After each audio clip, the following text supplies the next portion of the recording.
why does this keep happening in USA, especially this year? How many has happened already in USA? 27 schools, 140 dead, and 250 were hit by an active shooter. This is not a gun issue. This is a mental health issue. There is a problem in that country. Because this, I don't know what it is. But you guys have to find a different way to handle bullies. Because removing the gun is putting on a band-aid. They're still going to be angry. And they will find an experiment a different way. Either it's bam, bam, bam, or it will going to be boom, boom, boom. So as we start to learn more about the victims, state officials revealing all were killed inside of a single fourth grade classroom at the Robb Elementary School. That is where Bill Malusian continues our coverage in a brand new hour that begins now. Bill, good morning. What more have we learned? Bill, good morning to you. Just a few moments ago, I got a brand new update from Texas DPS telling me there are still 17 people injured as a result of this mass shooting. Specifically, University Health in San Antonio, a hospital, they're reporting they are still treating a 10-year-old girl who is in serious life-threatening condition. They are treating a 10-year-old and a 9-year-old who are both in good condition, and they are treating a 66-year-old woman who is in serious life-threatening condition. That is believed to be the shooter's grandmother, and Texas DPS tells me he shot her in the face before he went over here to this school to commit this mass shooting. And as you take a look at this drone video we shot of the scene as soon as we got out here yesterday, we'll explain the latest and where this investigation is. Law enforcement sources telling us police have been serving search warrants, going through phone records, going through social media. As you heard, they are trying to contact any friends or relatives of this shooter, but they have been unsuccessful so far. Texas DPS telling me the only one they know about right now is the grandma. There's no friends, no girlfriend. They describe him as a loner to me, unemployed, no criminal history, no gang affiliation, so they don't have a lot to go on right now. Take a look at this video. This is that shooter going into the school yesterday, identified as 18-year-old Salvador Ramos. Again, he was a local here in Uvalde who police tell us, again, the only person they know who has a connection to him right now is the grandma who he shot in the face. And he did that shortly before he arrived at the school. He went in with tactical body armor and a rifle and then just started shooting indiscriminately at children and teachers inside of that school. Take a listen to this 911 dispatch audio. What I find kind of weird about this whole situation, the fact that he only has grandma, nobody else is there. I don't know. And the community is like 80% Mexican. It's like people that look like him. You feel kind of identified. I don't care if you call him an immigrant or not. Because even if he's an immigrant, he came here and he's acting like the supposed white kids going to school pram pram pram. So don't make it a race issue. It's a mental health issue. That's something in America that people feel comfortable when they have this thing in their hands, they can do whatever they want. It just surprises me. It happens over and over. 412 to all in that unit, stand by. Do not attempt to get closer. We got shots fired.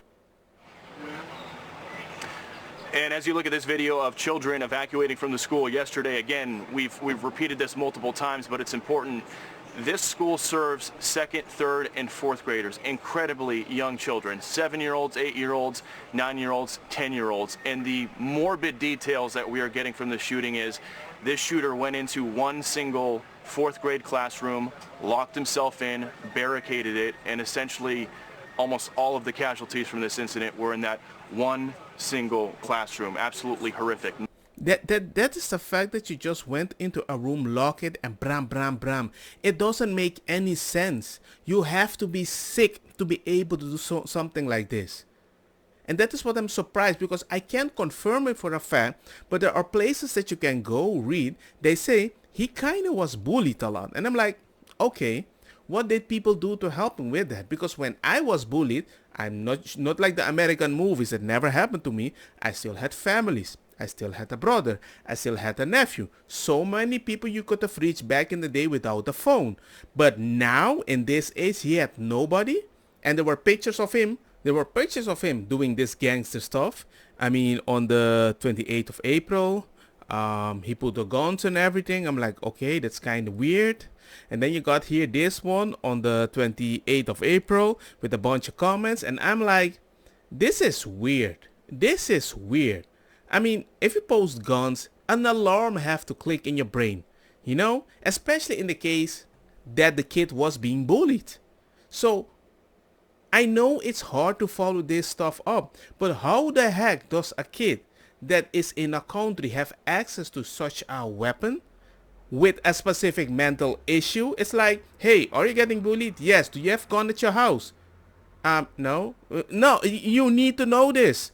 Just take it for in consideration, because we all know that when we are very angry, we do something, and then when the thing happens, well, we kind of wake up. It happens to everybody once in a while. It happens to me too when I play a game and I smash my controller. But not when I have a gun in my hand. It's a mental health issue. The fact that you believe you can do them, that somebody can bully you so much that you justify that is next level psychological bullying, right? Or am I the one that's an idiot?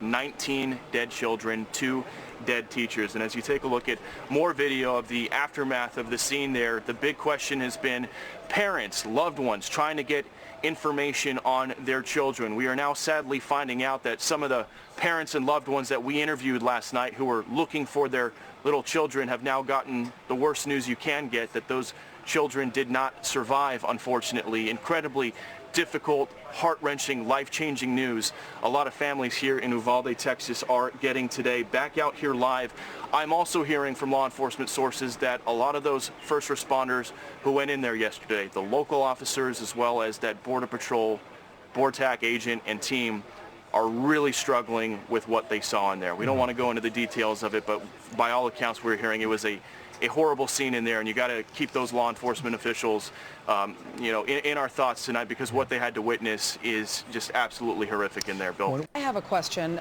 Do you know how police found out that the grandmother was shot in the first place?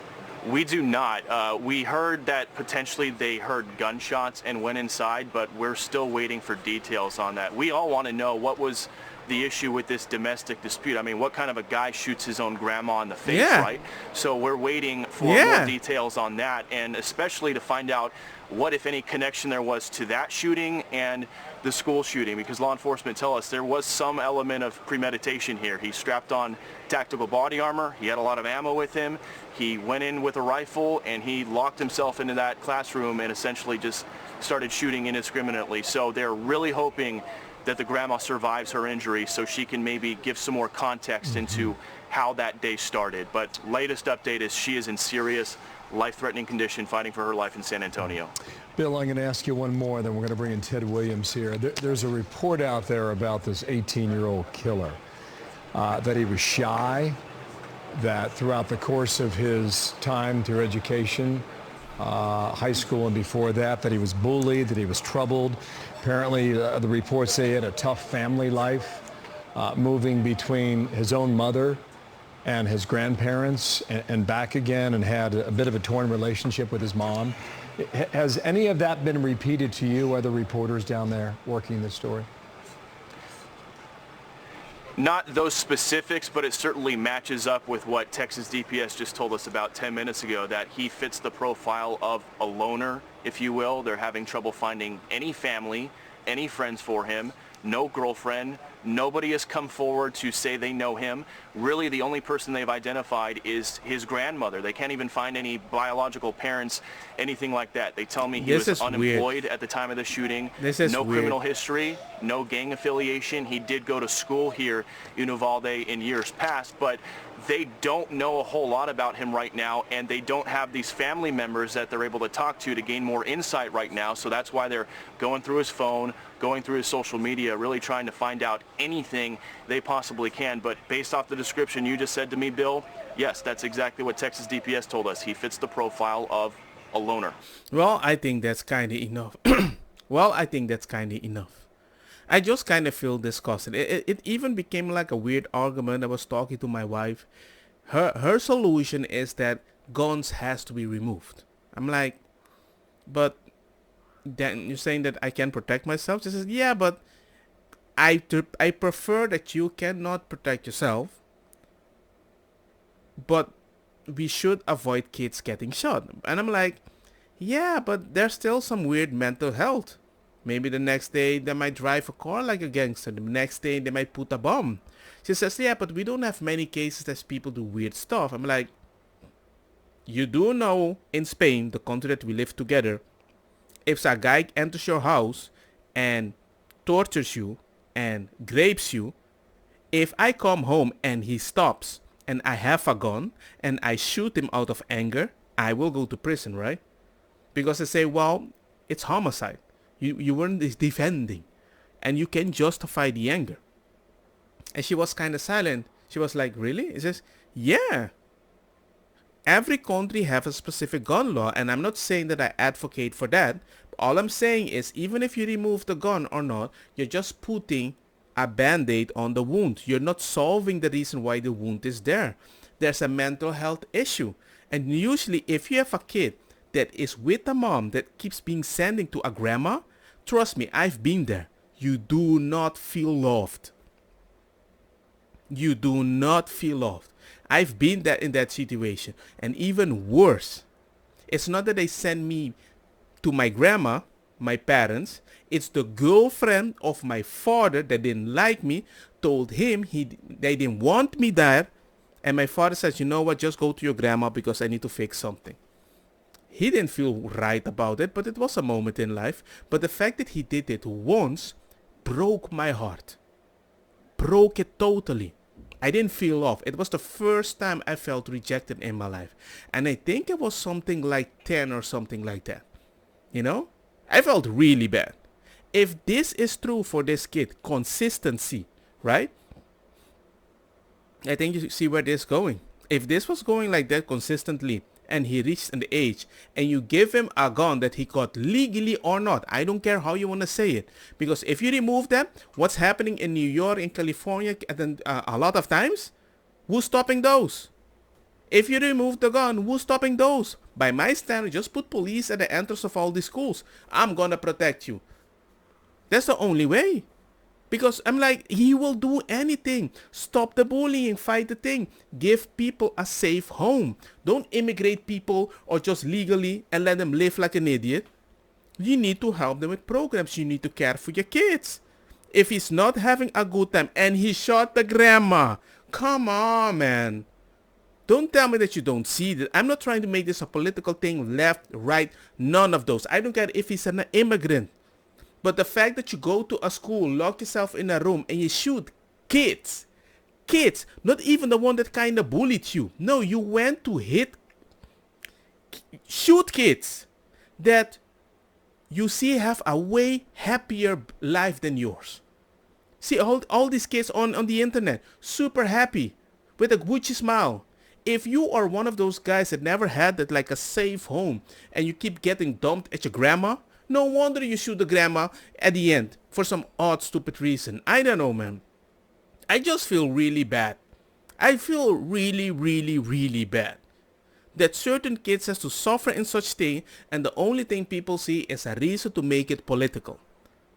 It's not okay, man. I can't do this. My MS is triggering now, and I'm just gonna end the video. Just let me know what you guys think. The usual. Not like the video, but let me know if you agree or something. Do the likes if you want, but comment. I don't know. I just feel so disgusted when you take the life of a kid. I never enjoyed those. It does not make any sense. I've seen a lot on the internet, but I don't understand. How can you shoot a 7 years old? I bring my 2 kids at school every day. I see a bunch of 7 years old. They all think I'm on the cool dad. Bounce, yeah, boing. And you shoot him? You have a mental issue. Immigrant or not, I don't care. Don't make it a gun issue because he's white, and don't make it a border patrol issue if he's an immigrant. I don't care. It's a culture issue that is easily repeatable in USA. And that is a US problem.